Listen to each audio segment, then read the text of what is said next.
Okay, great. Hello, everyone, and welcome to today's Lunchbox talk. My name is Dan Stern. I'm the Director of Horticulture here at the North Carolina Botanical Garden. I'm joined in the room today by David Michaud, who will be assisting on Zoom for the duration of today's talk. Speaking of the Zoom audience, we're joined by many folks across the state of North Carolina, as well as folks from Alabama, Louisiana, and Illinois. We're so glad that you all could join us for today's Lunchbox talk, how Piedmont Prairies can enhance biodiversity and ecosystem services. I'm really delighted to have the opportunity to introduce Greg Paige today because he's one of my favorite people in the world of public horticulture. We first met about 15 years ago and have stayed connected through the American Public Gardens Association, where I've seen Greg's leadership and enthusiasm with both the Sentinel Plant Network and the Plant Collections Network help our industry reach new highs in terms of how we work together to advance plant conservation.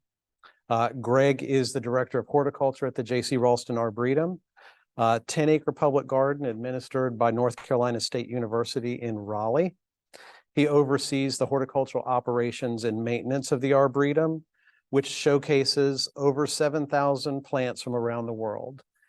He also leads educational programs and tours for the public and professionals. Over the course of more than 30 years working in public horticulture, he has worked in many other public gardens across the United States, including the Scott Arboretum of Swarthmore College up in Media, Pennsylvania, the Holden Arboretum outside Cleveland, Ohio, the Cincinnati Zoo and Botanic Garden, and here in North Carolina, the Daniel Stowe Botanic Garden and the Biltmore Estate. Before joining the JC Raulston Arboretum, Greg was the Director of Horticulture and Arboretum, the Arboretum Curator at the Bartlett Tree Research Laboratory down in Charlotte. Greg is also going to go on official record today as being the only person to ever decline both a BLT from Merritt's and a cup of coffee within a 24-hour window. So I'm having to reassess some things, Greg. But in a serious note, while Greg was in his latter chapter at the Bartlett Tree Research Lab in Charlotte, he dedicated a lot of energy towards researching and Piedmont Prairies and then installing one down at their facility outside of Charlotte, and is going to share that journey with us today and reflecting on the importance of these Piedmont Prairie ecosystems. So please join me in welcoming Greg. That was a really good introduction. Thank you. That's one for the record books. I want to clarify and defend myself before I get started. This is drinking from fire hose season in gardens, as most of you know. And in true form and fashion, I've overbooked myself today, so I've got to be back at 2 o'clock. This will be the only time I ever turn down a sandwich from anybody. So I just want to clarify that I'm a big lover of any type of sandwich, and it's Merritt's.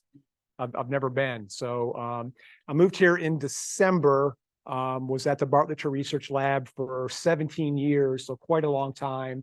My wife is from this part of the world. She grew up in Raleigh, and I reminded her where I was today. She went to that other blue school in Durham, so I had to rib her and show her a picture of North Carolina basketball. So I'm very excited to be here. It's been a long time since I've been in the garden. I am going to take some time and we're going to run and look at some things, but want to wax and wane poetic a little bit about kind of where I am in horticulture, and the Piedmont Prairie is kind of a link to that.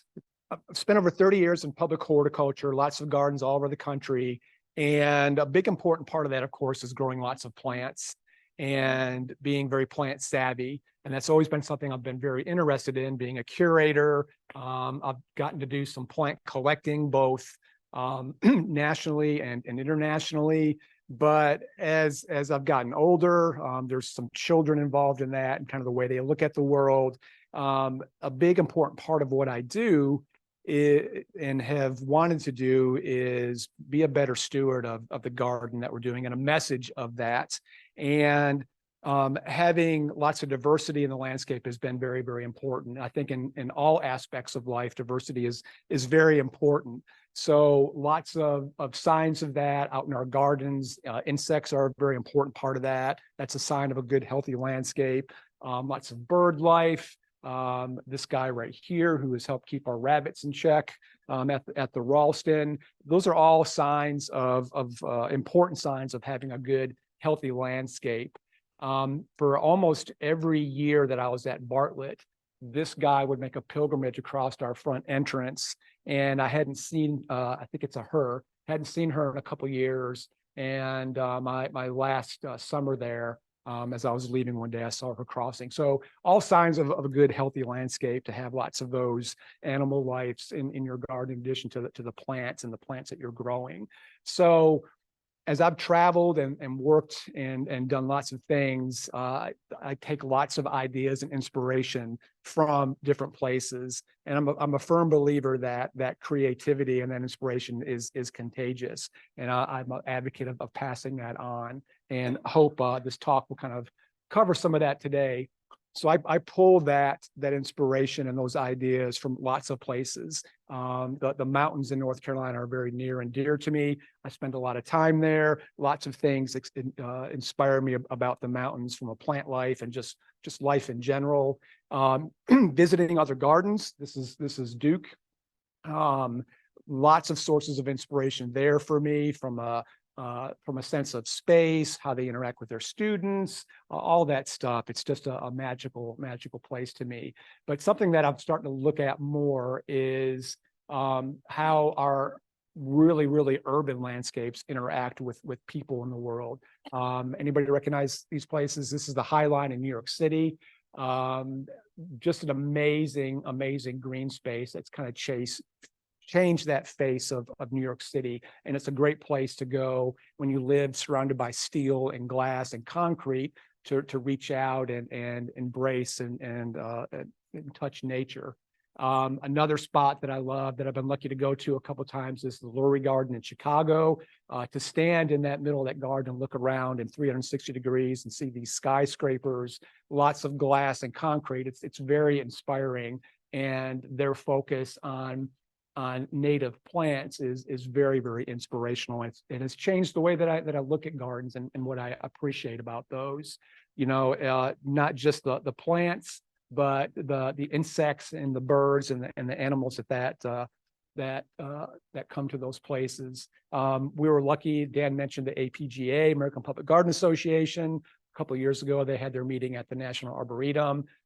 These are columns that were designed for the Capitol building that ended up here, but taking a space to kind of highlight that history with just kind of a meadow planting was interesting, and I thought a really good choice, and made it kind of a special space. So chalking up all these ideas in my head over time. Too many garden colleagues and friends to mention. This is Janet Draper, who works at the Smithsonian, right in the center of all that chaos in Washington, D.C. She's created this amazing oasis of plants. And you walk in there and you completely forget that you are where you are. Just an amazing place. I've got good friends at the North Carolina Arboretum, friends that I worked with when I was at the Biltmore Estate. Another good sense of space and lots of ideas kind of take home. I tried desperately to load a picture that I took of the garden today, and it wouldn't work. So I ripped this off of the internet, and I hope it's nobody's picture here. But I like to mention this garden as well. It's always been a source of inspiration and ideas. And we are lucky to live in a part of the country where we've got Duke Gardens, this garden, the Raulston, Montrose, lots of other places, Meredith College, where there's really distinct differences about what everybody's doing. And that's an important thing, and an opportunity to learn and take those ideas home. So I was at an APGA conference, and Annabelle Renwick, who works at Duke, did a talk on Piedmont Prairies. And at that time, I was kind of struggling with what to do with some of our no-mow areas in Charlotte at the research lab, areas that we traditionally mowed and herbicide, and it just didn't make any sense to me. And, all the light bulbs went off when she did her talk. How novel an idea, living in the Piedmont of North Carolina, to put in a Piedmont prairie. So that started the gears rolling, and lots of visits and conversations with her and other people. But that's kind of really where the seed was planted to do this, and kind of change the face of an area that was just, fallow. We weren't really doing anything with it. So want to talk a little bit about that journey and how we got there, kind of some of the lessons that we learned, some of the things that we've seen, and preach that gospel of better ways to maintain those not so cultivated landscapes in our gardens. And this can translate to a large area. We had over 300 plus acres in Charlotte to work with, but 190, 200 of that was collections and gardens. But you can do this on a small scale as well. And that's something that Annabelle has been preaching, is doing these things called pocket prairies. And she is the expert on that. And I encourage you to reach out to her to go to a talk that she does. So this was a typical no-mow area for us in Charlotte. Some of them had been cultivated so that we had clover, so that it wasn't just kind of a one node or full of invasive weeds, but still not a lot of diversity there. That's better than mowing it every year. But there's a better way and a better approach to do those sorts of things.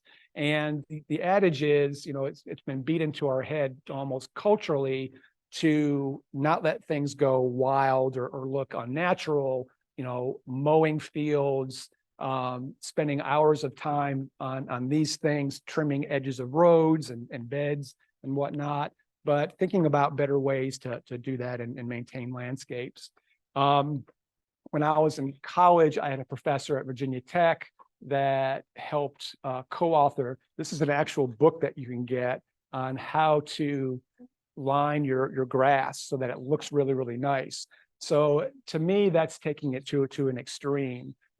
Not much diversity going on here. There's not a lot to look at other than green, but that's what we've been programmed to like and accept. And there's a spot and a place for that. And those two worlds can coexist, but there's a lot of resources and energy and stuff that go into that just to kind of change the way that we think about those sorts of things. So not only just you think about the equipment, the fuel, the emissions, but then the water and the chemicals to maintain it's just not sustainable, and it's not a good use of our resources. But this is what we've been programmed to think is the best way to do those sorts of things. So just thinking of better ways to do that, and how do you get to that point? And it could be big or small. And the first thing I did, very familiar with Hoffman's. Lots of colleagues there. I've ordered plants from them in the past. We in the industry affectionately call this the Grass Bible. It's a great resource, not just for ordering plants, but it explains every product that they sell. And I encourage you to go on their website, because all that stuff's on the web as well that explains all of that. So visits to Hoffman's and the staff there to get ideas on what we could do, and also working very closely with these folks at North Creek Nursery who have done this. They sell good quality plants for these types of environment. So the first step was to meet with those people, get an idea of a palette of plants that we wanted to do, things that were going to do well in Charlotte, things that were going to do well on our site, place those orders well in advance, and then treat the site that we were going to plant it in. And all these processes were, the similar track that Annabelle did when she was at Duke. So we're prepping the site. We've ordered the plants through a lot of disco and misdirection. They finally show up. We get them on site. We disassemble. These are live plants in here that have been in a tractor. In this instance, they were supposed to come on a Monday. We didn't get them till the following Monday, and they actually sat on the site of the delivery company in the back of a trailer in the end of May. And I had to go pick them up because they wouldn't bring them to me because they said they couldn't get to our site. So just dealing with those sorts of things, took them out, got them watered. They were no worse for the wear, and going to the site. So we had a piece of property out kind of in the back part of the research lab that just traditionally had been mowed for years. And this is where that we wanted to do the prairie. So the first thing that we did was kind of lay it out, and we sprayed it with herbicide. If you think about the practicality of planting, wouldn't it be easier just to go in here and rototill all this up so you've got nice fresh soil to put those plants in? There are decades and decades of seed bank in there of weeds. And if you do that, all those weeds are going to come up in the plant material. So unfortunately, the chemical treatment is the best option to kind of keep those weeds at bay. So we did multiple sprays of this. We would spray it as we're waiting for the plants. It would green back up. We would spray it. It would green back up. So we got it sprayed, and then we started to prep. I worked with a lot of arborists, and they are very, very smart people. And I like things kind of nice and neat and orderly. So they developed this little jig out of old spruce pole saw poles, and the twine is the throw line to get rope into trees, and made a jig. And we had one gas-powered auger and started doing all the holes. So this poor gentleman did all those holes.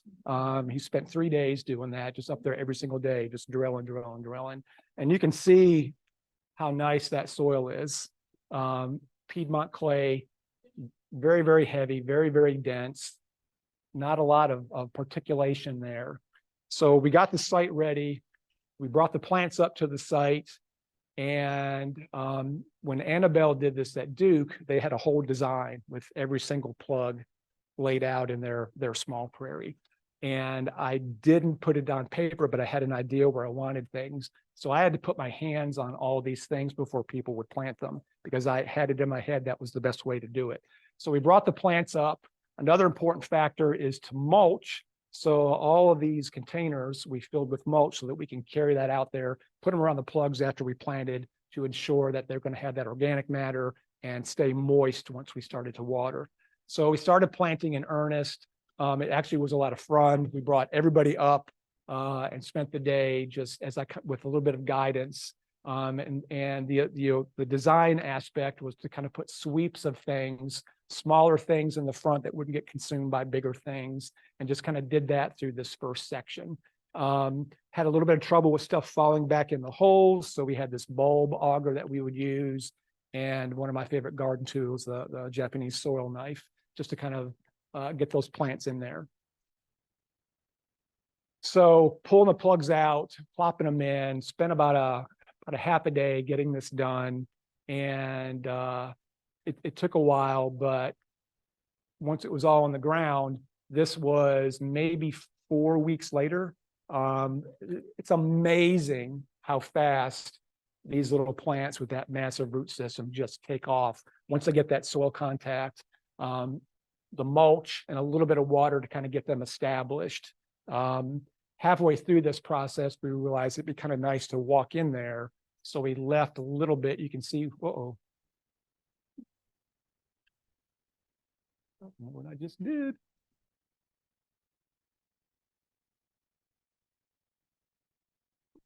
You can see the flags here. That was the initial start of our first path to kind of get in there, so you can kind of get a better look at the strata of what's going on in there from a growing perspective.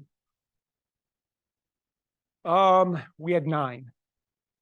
So this is one full growing season and lots more diversity than what we left up here. This is an area of we just don't mow it. It's, different grasses and things, but a lot more diversity, just kind of looking at it without getting too scientific from a plant perspective. A lot more activity of insects, birds. It was just an amazing, that transformation of something that simple. And we were really big on selecting plants that would extend that season of interest from summer, fall, winter, and on into spring. So asters and things that are, right outside the door here. There are a lot of things that are in here that are blooming. So round 2, we decided we wanted to do another big section. We had a lot of real estate to do that. And you can see here, this is the direction that we were going. So all this is blank canvas. And this as well was just area that we didn't mow. One of the things that I like to point out with this, to Mr. Bartlett's credit, he wanted to leave these vistas open so that you had that sense of space. And I think that's really important in a garden. We could have filled this up with different collections of plants. Our oak collection was in this part of the Arboretum, but just to have that expanse of a view and enhance it with the diversity of a prairie was a really, really good idea. So learned lots of things that would have been nice to know before when we first started. One was we need more than one of those gas-powered augers. More than one person needs to do that. That was crucial. So we got a couple more. Another was, finding other options to other tools to plant with. This is Pasteur. He said, I don't like this. It shakes my body too much. I'm going to get a piece of hickory wood where I can stand up and make the holes and just route it out. And that worked great to the point that 3 other people did the same thing. So listening to folks to get ideas to make a better mousetrap. The other thing, and probably the most important, you can see that we're planting, that we mulched before we did the holes. Literally 2 days after we planted that first section, North Creek Nursery sends out newsletters about products and techniques and things. And 2 days after we finished the first round, I got that newsletter email, and it said, mulch before you plant. Because we had to carry those buckets between, and tiptoe around all those little plants that we just planted. It took forever, and it was 500 degrees when we did it. So that was a very important lesson. So put the mulch down first, dig the holes. The other thing was we got rid of that jig. It was a pain in the neck. We're still being pretty straight. That's fine, and it checks off that box in my head. And I let go of trying to control it. I told people, just take flats and start planting stuff, because it's going to homogenize and kind of do its own thing. Things that are aggressive are going to be aggressive and grow. Things that are kind of meek are going to get overwhelmed by things. So you can't really design that. Just kind of let it do its own thing. So that's what we did for the second round. And we went ahead and we put a path through it. We left that clear so that you could actually walk into it and get a good idea of that diversity that was going on in there. So there's that one season of growth. That's hard to believe, these little plugs that we put in just one season of growth got that big. So I had a really good irrigation person. We put in a temporary line up above for the first section, then we just moved it down to the second section just to get it established. And as we did the third section, it moved down again, just to let those new plugs get a good first start. So there it is, done. Tiny little plugs. The other thing that we learned from the first go around is, as these things dry out, they kind of push themselves out of the ground. So the first section, we planted it, we were exhausted. The other part of the garden, the other 300 acres was crying and needed help.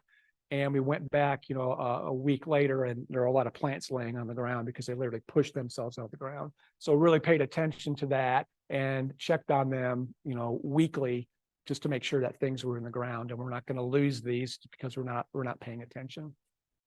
So lots of valuable lessons. And here's the irrigation, just to get those things established. Once they get established, it's tough love. They're going to be on their own accord.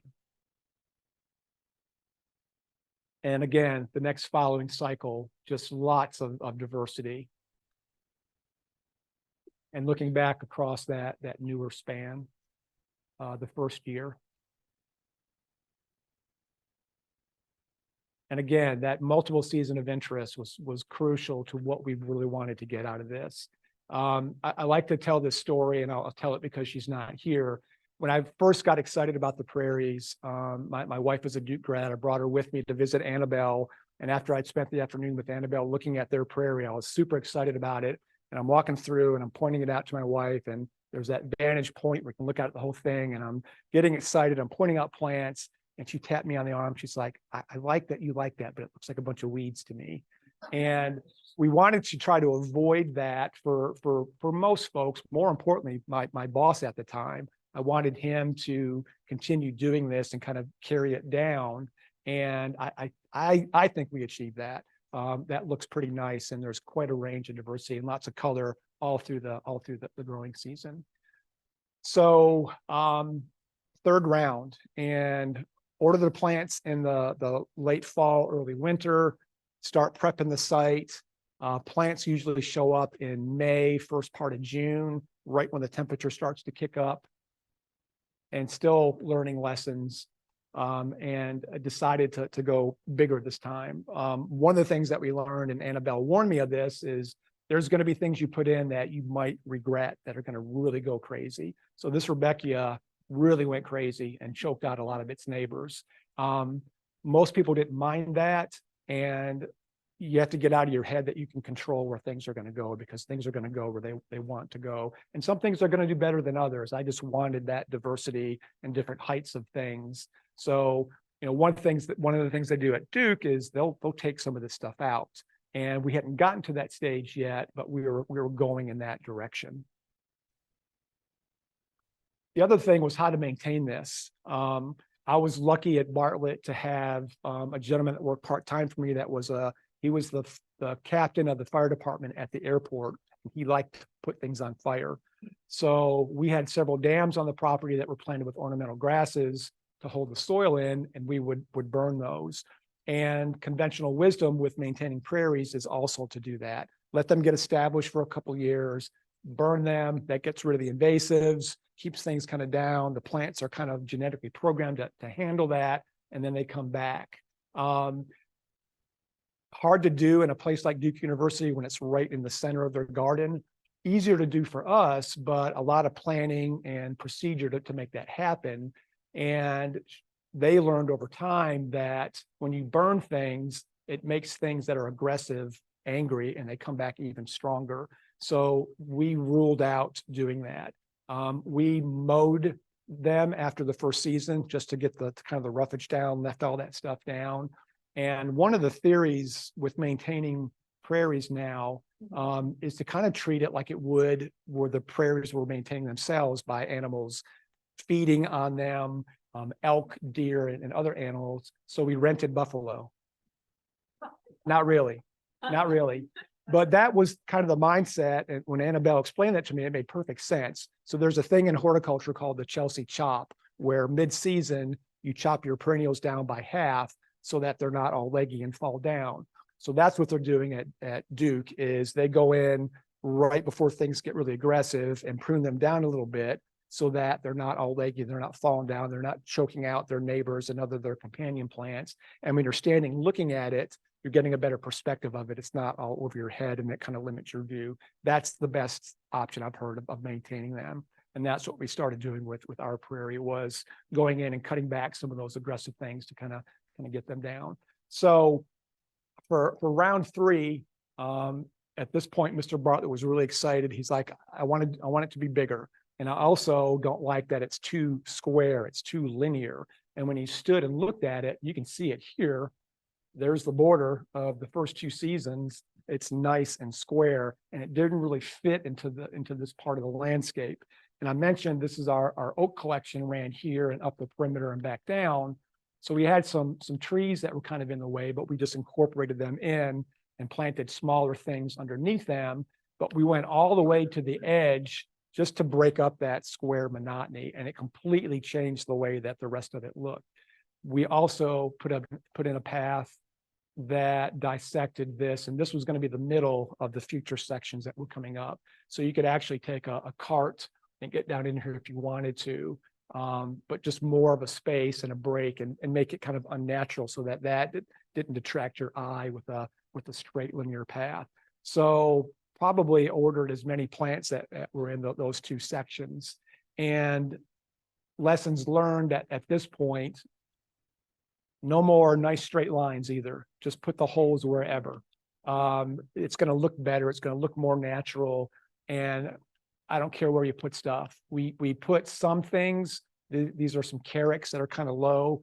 So we put those along the edge of the path so they wouldn't get consumed, and you would have that little bit of a low edge when you went down there, and they wouldn't get lost back in here, but no structure to it. We had the basic outlines that we had herbicide and mulched. We had the path, and people just grabbed flats and started putting stuff in the ground. We also bought another auger so that we had somebody else doing. We spread the wealth of that back-breaking work. I was helping. I wasn't just taking pictures. Greg, while you have the slide up, we have a question from Zoom that I think is relevant. How do you get to this point? Like, how do you prep the sites before planting? We're only herbiciding. So we start prepping this site we started prepping each of them late fall. And we would go out and flag where we wanted the site to be in concert with what was already there. And then we would go out and herbicide.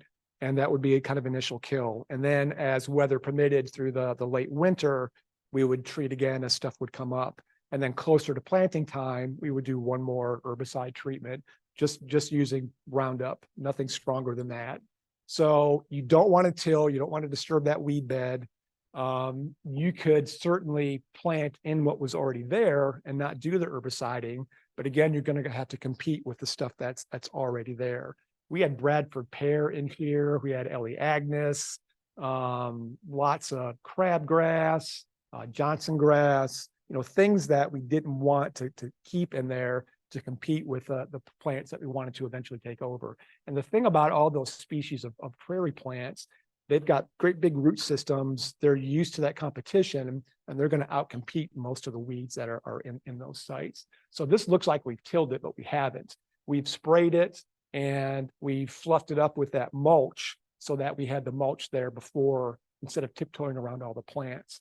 So those are the most important parts to get to that point.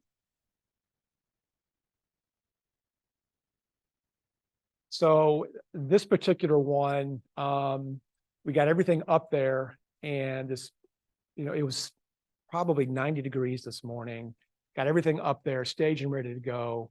And this huge thunderstorm came in. We got back to our shop just in time. Nobody got wet, came back out, and it cooled everything off. We were going to take 2 days to do this. We were going to do this side in one day, that side in another. And my crew's like, let's do the whole thing. It's cool out. Let's take advantage of the weather. So we put all of that, we literally planted, in essence, what we had done in 2 years. We planted that in the span of a couple hours. All hands on deck, putting the plants in the ground. Once we had them planted, going back in and pushing things back in that decided to pop out. It's a very dedicated technique of just stepping on them and pushing the soil around them so they don't pop back up. But, somebody on the edge throwing plugs, we really got into that.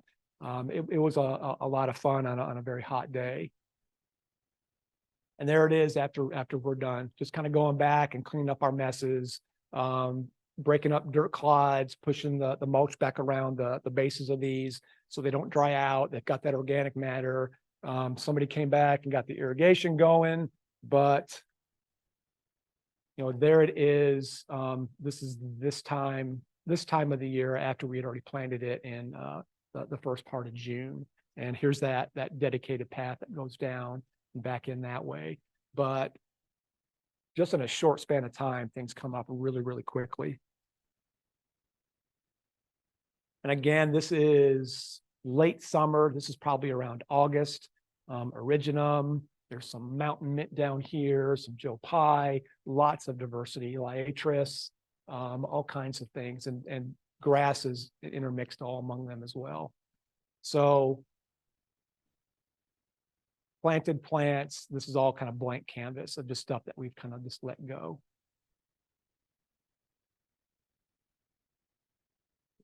Yeah, the deer fence, the deer didn't mess with any of this stuff, believe it or not. They didn't nibble any of it because I had one of the biggest collections of magnolias over this hill that they like to nibble on, and lots of other things.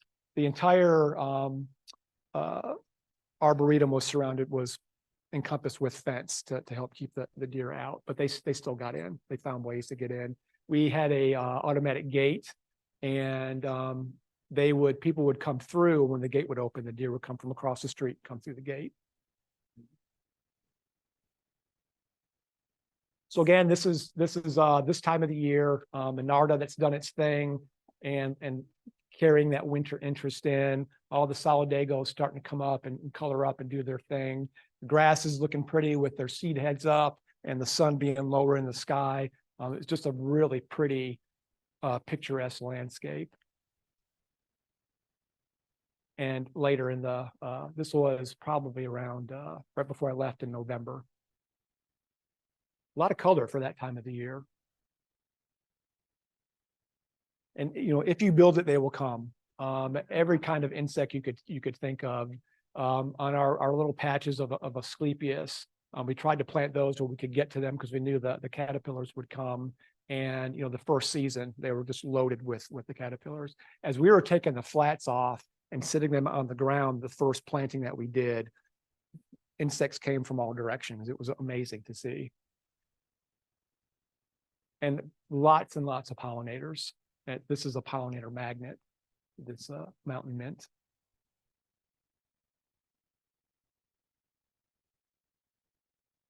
Lots of goldfinches too on the Rudbeckia and other things. So again, late August, early September, looking back, we had just mowed this for the season. So in addition to the prairie, there were other kind of areas that we had that I wanted to take this kind of same concept to manage the landscape. Some areas that we didn't mow, areas that we put a lot of herbicide on to keep the weeds off the edges of the roads, some of the dam sites that we had, some hillsides and things like that. We had some really wet areas that were very problematic. And again, powwowing with the folks at Hoffman's and North Creek, came up with a pallet of plants and a plan to plant them, and took off with that. So we had this really wet area down below our parking lot at our lab that just would wash all kinds of soil and mulch and plants away. And this area right here was right next to the parking lot. And a lot of our research scientists, instead of driving down the road and going to the research area, would cut through here to get to it. And usually every Friday, I would get a phone call at 3 o'clock saying, hey, I got my golf cart stuck because this was so wet, and they wouldn't take the time to go down and around the main road. So I thought, all right, I'm going to fix this. I'm going to plant it so that they can't go through there, and plant it with something that will slow the water down, keep it from washing the soil away. So with a pallet of plants from Hoffman's and North Creek, we did that. Lots of sedges, lots of things that can take that wet. It wasn't very hard to plant in. The soil was very, very moist. We didn't need to spray herbicide because nothing was growing there anyway. This would constantly get washed out. And in just a growing season, it established with, again, lots of color, lots of movement from the grasses and the sedges. And it stopped all that sediment from washing down and through and washing out the road at the other end. Just something that simple. And again, winter, spring, summer, fall interest with the seed pods from the different type of sedges.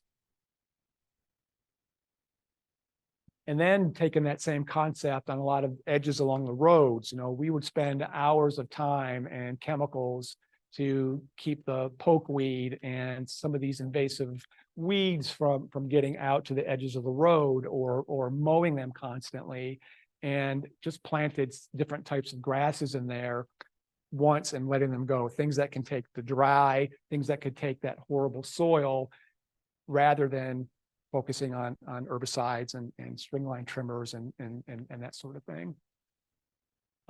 Again, another kind of troubled spot. We couldn't get the grass to establish on this hillside. It would wash down.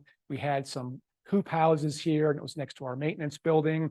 One of my guys was cutting grass here one day, and a rock shot and broke a window up here while somebody was in there. And I was like, okay, let's spray this to kill the weeds, and let's plant it with something one time and just walk away from it. So we did muley grass, and this is Eragrostis lovegrass, and not the greatest combination in the world, but better than patches of red dirt and big hunks of rock, and we don't have to mow it anymore.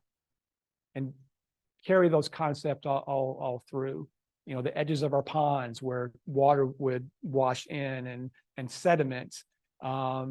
We did different plantings of irises and things that could kind of take that wet edge, again, to slow that water down to keep the ponds from silting back up. And this was one of our main sources of irrigation water on the property. And the same with the dam. I showed a picture earlier of us burning this to keep it under control, but this was something that somebody would spend 2 days with a stringline trimmer, knocking all the pokeweed and the blackberry back. And I've been there, done that, and I don't want to make somebody have to do that. So we got rid of the blackberry and planted this on that hillside, and it was a much better alternative than what was there. burnt it for one last time, but what we would do we still had a problem with blackberry and some other invasive weeds. They seemed to thrive when they got burnt and came back with a vengeance. We went in with weed wrenches and just ripped them out, and that controlled them pretty good. And again, if you build it, they will come. In all of these areas, we had lots of insect and animal life almost instantly. So a couple thank yous.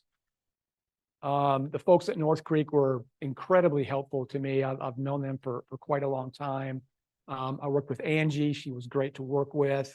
Still do stuff with her, still stay in touch, but was just a wealth of knowledge and emotional and technical support through the whole project. And Shannon Smith Curry, who was at Hoffman's, she's on another venture now, but I went to visit her at Hoffman's in Durham multiple times because they had a lot of test plantings around their nursery, but have done a lot of talks with her. But I could not have done this without them and my incredible crew that dug all those bazillion holes and put all those plants in. And that's it. Time for questions. Thank you for listening. When you were planting, were you mixing plant species? Initially, no. I was segregating because I wanted big masses and sweeps of stuff. And when it first came up, it looked great, but then somebody would get mixed in with something, and I was like, that can't happen. They can't combine. And there's no way to control that. And in a natural prairie, that's not going on. So it was almost kind of cottage garden-esque to a point. It looked really, really nice. And the first time it came up and I was riding around looking at Mr. Bartlett, he's like, I love it. He's like, but I want my front yard to look like this. It's like, it needs to be mixed up. And you can still see after that first year how nice and straight all those rows were. And it took me that third iteration to finally say, you know what, he's right. No more nice, neat lines, just dig holes and put things together. And we still did masses of stuff because there were some grasses that I wanted to have some of those, a big mass of grasses with the seed heads showing up in certain parts of it. But we mixed a lot of that stuff together. So if you mix it, then later masses will develop because of competition. Yep. And some things there are things that probably should have stayed away from, but I had input from other people. You know, Mr. Bartlett wanted the Rebecca. He's like, I like that. I want that in there. So okay, it's going to be aggressive. I don't care. Let's do that. We did some of the cone flowers. They're kind of short lived, and I would have kind of steered away from those or gone to some different species. And somewhere in the future, had I still been there, and I had talked to Annabelle about this, is we were going to go to some prairie remnants, collect seed, and grow that stuff, and then return that to the prairie. I left all that stuff on the table when I left as kind of an idea, and and participating and getting those seed to share with them. I don't think they did another section this past summer, but I hope they continue with that. But that would have been kind of the cherry on top, would have been to go someplace, get some seed from remnant prairies, and they do that at Duke, and they were going to share some of those plants with us. The pocket prairie side of things, I definitely want to try that at the Raulston. We've got places to do that. And we get asked all the time, this is a great garden, but where are your native plants?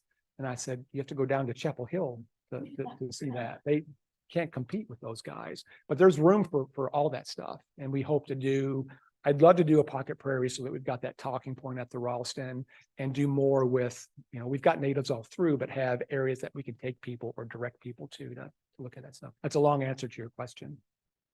Right. For folks in the room, sorry, we're going to bring this microphone over to you. That way, our virtual attendees can hear you. Sorry, we didn't do our normal housekeeping before this presentation. I'm going to cut in line one time. We have one question from a Zoom attendee. Very similar question. Have you ever used seed mixes instead of plugs?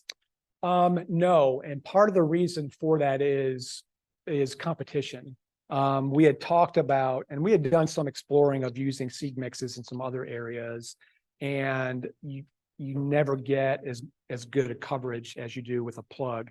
With those plugs, you've got a root system this big in a lot of cases on a tiny little plant. And that's all by design. That's the way that they have really good success with their plant material, is that big root mass. And you saw how quickly those things establish. It takes longer for the seed. It's going to need more water. It's going to be harder to keep the invasive stuff out. I think in a smaller situation that might work better than plugs, but I'm sold on the bigger plants. Yes. Can you really rent buffalo? And if so, how do you do it? I went to college with somebody whose family raised beefaloes. So they had buffalo and cattle. They are not very conducive to doing farm work.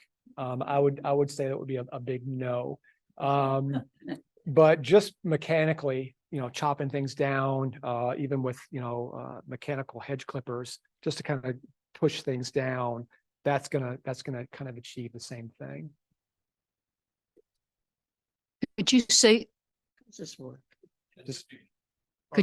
could you say something about grasses that you planted? We did a lot of sorghastrum, a lot of panicums, every kind of sedge you could think of. We tried them, particularly in the wet areas. It's Thursday and my plant database is completely drained out. I meant to print up a plant list of what we had there, in case somebody asked me this question, but there are so many things. I wanted that diversity of things that had the showy flowers and things that had the structure of a grass, so that you had that structure and also the movement, the way that grasses move in the fall and winter when all that stuff is still kind of up doing its thing. So it was probably a 50-50 mix between, more herbaceous things and grasses, but everything and anything in between that, if you think about from a prairie perspective.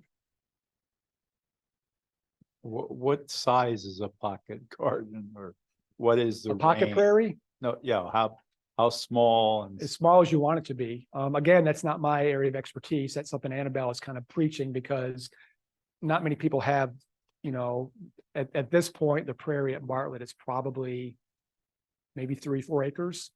I don't think many people have 3-4 acres to devote to that.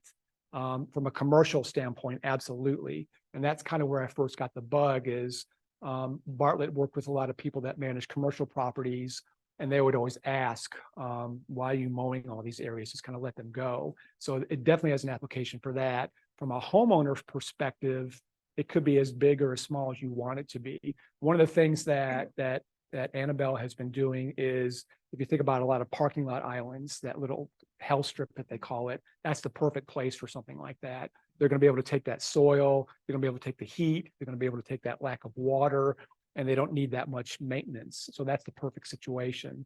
We just, my wife and I just bought a house that's close to downtown. Not a lot of stuff going on in the yard, not a lot of room to work, but I've already got my eye on some of those strips out in front of the house to do some stuff like that.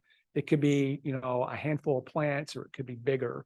Preston Montague, who's a friend of ours, he does a lot of this kind of stuff in people's front yards.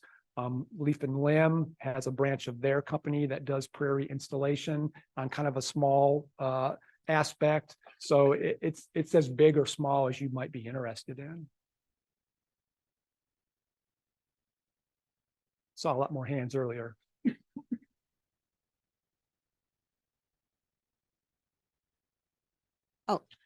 Does the Piedmont Prairie refer to something specific, like a specific composition, or is it just anything that you want to include and it's a philosophy of how you maintain it?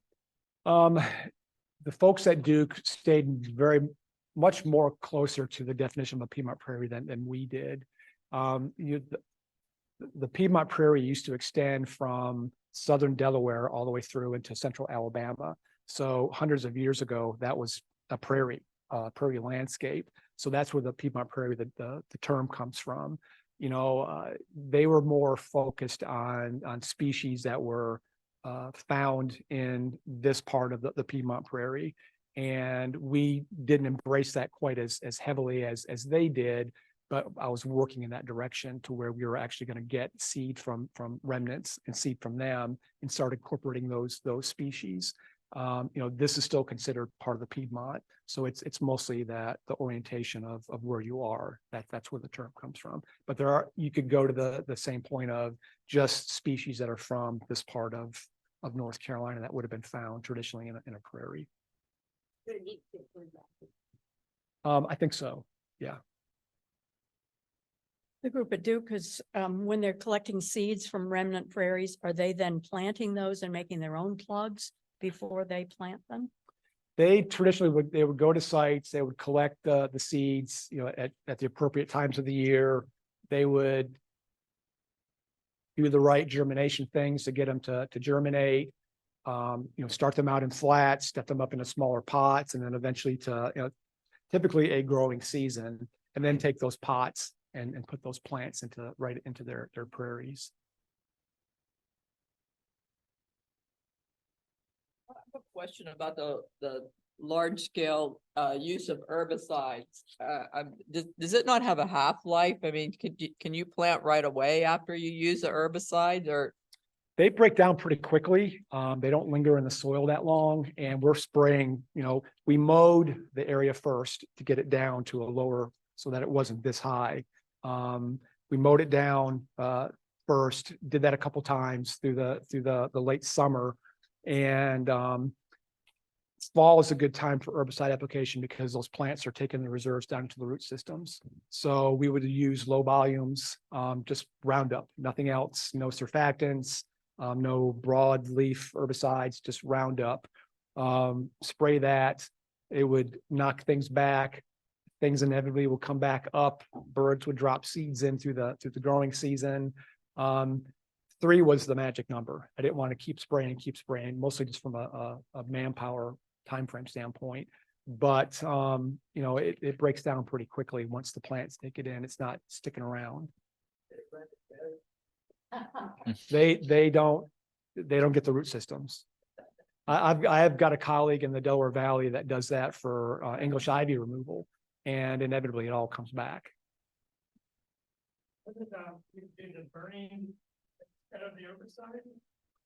Burning just flash kills a lot of plants. We did some research when I was at Bartlett on different methods of weed control. We did fire, we did vinegar, and we did mechanical, like plastics and that sort of stuff. Vinegar actually is more toxic than most registered herbicides. It's basically an acid. And what we found with the vinegars is they would flash burn. It would burn the foliage and kill the weed, but it wouldn't take it down into the root system. And fire does the same exact thing. We had one of those flame weed eaters when I worked at the Biltmore Estate. Man, that thing was fun to play around with. You felt really powerful doing that. And we had a lot of brick walkways, and it would burn the weeds. In a couple of weeks, it would come right back up because it just flashes that foliage and doesn't get down to the root system. All right, a couple more from Zoom. Do you keep a certain percentage of grasses to flowering plants when designing these prairies? Again, it's you could really look at the strata and the plant palette that's just in a Piedmont prairie. And off the top of my head, I can't remember what that percentage is. It's probably lower grasses than some of the herbaceous stuff. I wanted a lot of grasses because I wanted that movement. When I was ruminating this and thinking about doing it, every time I would go up there, I was always taken aback about how nice the vista was because it was open, but just the movement at all the different times of the year, just with the grasses moving around, and the waves would blow through, and I really wanted to replicate that, and also the sound of that too. And you really get that look and that feel from grasses. Sargassum gets kind of tall.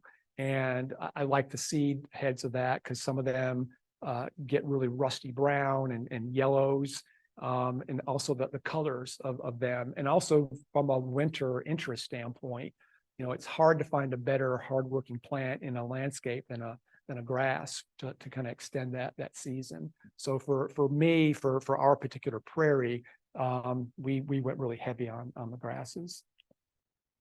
And then in this talk, you mentioned quite a few gardens, and we have folks wondering where they can see this example if it's open to the public, and then other Piedmont Prairies in the Triangle. Duke, I encourage you to go to. Some of the remnant ones, I think are I don't know if they're open to the public, but you can find them. I don't know about local things in this area where you can see prairies. I'm not at Bartlett anymore, and it's not easy to get in there. It wasn't open to the public, and I think even less so now. It's a private property. There's lots of training that goes on there, and the gates aren't just open for people to kind of come and see it. If you're a garden club, and that's how we got people in, was I did lots and lots and lots of garden club groups there and specify wanting to see that. But I'm not even sure if they're doing that anymore. I chime in. We have our own prairie habitat here at the North Carolina Botanical Garden, and we are sort of using a lot of the same plant palette in some of our landscapes on the perimeter. We also have, for folks that are zooming in, a couple natural areas that the Botanical Garden manages that are good representations or examples of Piedmont Prairies: Penny's Bend Nature Preserve and Mason Farm Biological Preserve. Anybody else? If there was, Mike. if you have schools or other organizations that receive funding to plant native plants, but they don't have the background or the volunteer base to necessarily maintain them like a landscaping crew would, is a Piedmont prairie going to be inherently less maintenance than just a native garden? There's no such thing as a no maintenance garden. Everything requires a certain amount of something. The big thing with the prairie, when you look at that and you think you don't have to do anything to that after you plant it. Well, doing that chop so that things stay at a level, cutting it back before everything blooms in the spring, timing that, cutting it back with birds that might be nesting or other insects. That was something we were very conscious of. Weeds found their way in. So I spent a lot of time just kind of wading through, plants, pulling out Baccharis and other things that just popped up. Every once in a while, an Eleagnus would find its way in there and pop up, and we would have to pull that kind of stuff out. Keeping it watered when you first planted it. I would worry about going into a drought with something that's still relatively young and making sure that water stays on it. But in terms of like the pocket prairies that I've mentioned, or planting strips where it's hard to grow things, people are going to drive through it, they're going to walk through it, there's going to be trash in it, there's always going to be kind of that aspect. And native plants aren't, inherently any easier to take care of than a lot of cultivated things too. So there's always something that has to be done to them. To me, that was much easier to take care of than sending somebody up there every single week to mow that and keep the mowers running and paying for the fuel, never mind the emissions that the mowers are doing. And the real surprise were those little strips along the roads that we did where, somebody was either cutting that with a string line trimmer every week or doing that and spraying the hard to reach spots.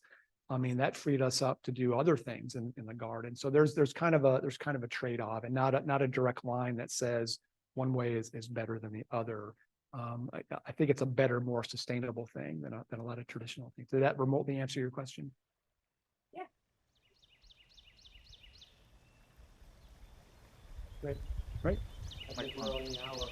Okay, awesome. Thank you all. Thank you very much. Thank you.